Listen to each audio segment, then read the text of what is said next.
Campeonato Égua de Marcha Batida, aqui 8 animais apresentados novamente, ficando as 7 éguas para a fase final, né? Das 7 éguas a gente tem aqui um campeonato um pouco mais próximo os animais, né? Mas realmente a gente puxando a linha aqui da primeira égua, que sem dúvida foi a referência do campeonato desde o início, né? Pelo gesto, a égua que alia o bom diagrama, boa distribuição de apoios com a boa qualidade de movimento, bem coordenada, né? De qualidade de movimento superior quando comparado com as demais. Então a gente tem ela como referência e depois vem aproximando aqui o segundo grupo, que a gente tem a segunda, a terceira, a quarta e a quinta égua. São 4 éguas aqui, né, que são próximas, então a gente vai sempre somando a qualidade da movimentação, aproximando esses animais. A sexta égua, né, uma égua que já ofereceu uma montada muito boa, mas na fase final já diferiu das éguas à frente, né? A gente já viu uma égua que já passou um pouco no flexionamento da nuca, subiu mais a movimentação, então realmente desse grupo ela ficou um pouco mais para trás. E a sétima égua, que é diferente dessas 6 éguas à frente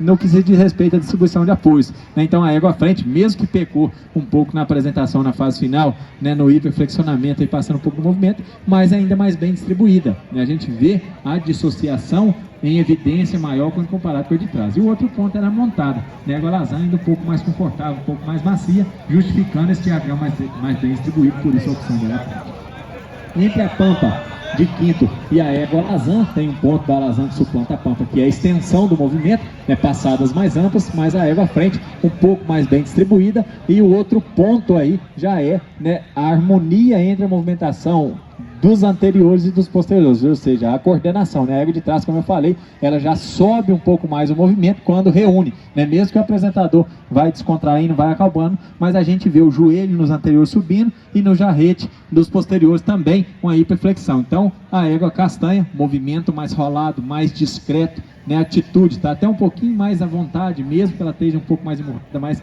o focinho à frente da linha do olho. E o outro ponto é a correção do aponto disso por frente, por isso a opção dela. Entre a preta e a égua Pampa, aqui as duas que pecam um pouquinho de trabalho do posterior, né, poderia engajar um pouco mais, mas aí a égua preta já está um pouco mais à vontade, né? A égua Pampa, desde a hora que eu montei, a gente nota, né, que ela está um pouquinho mais emburrada, já está com as orelhas um pouco mais murchas, a gente vê, é nítido ver o semblante de tensão. E o que a gente quer? Não é naturalidade? Não é o animal andar à vontade, não é uma apresentação mais tranquila. É nítido a gente ver que a égua preta está trocando mais a orelha, está mais tranquila, abre mais o movimento, tronco mais estável. Então, sem dúvida que pela apresentação, pela montada, a opção da égua preta.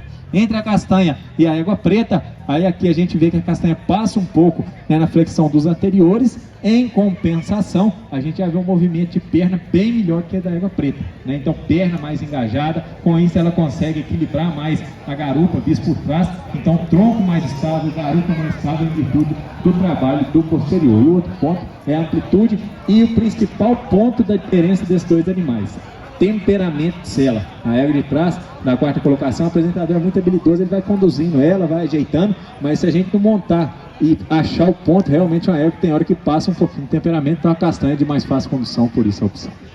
Entre a Pampa e a égua castanha, hoje tem um senão aqui, né, da égua Pampa, que é o trabalho do jarrete. Esse ponto a castanha suplanta, né, o jarrete um pouquinho mais engajado, mas se a gente, é o que eu falei agora há pouco em outros comentários, a soma das qualidades, a égua Pampa soma um pouco mais, ou, né, se a gente for ir listando aqui: conjunto de frente mais bem sustentado, tronco mais estável, vista por frente mais correta, movimento de mão mais semicircular, montada hoje de melhor qualidade, em virtude dessa reunião, em virtude do equilíbrio, em virtude da sustentação e principalmente da chegada da mão. Então ela soma ainda mais qualidades, né, uma ligeira vantagem também na distribuição de apoio, que é o principal, né, diferencial entre esses dois animais. E entre a primeira e a segunda égua, aí como eu falei, a primeira foi a referência. Por quê? É a égua que soma mais qualidades, diagrama tão bom quanto o segundo, movimento mais amplo, posterior mais engajado, jarrete trabalhando um pouquinho mais adiantado, já não sobe tanto, e a elasticidade, ela abre mais, ela rompe mais, ela tem recurso,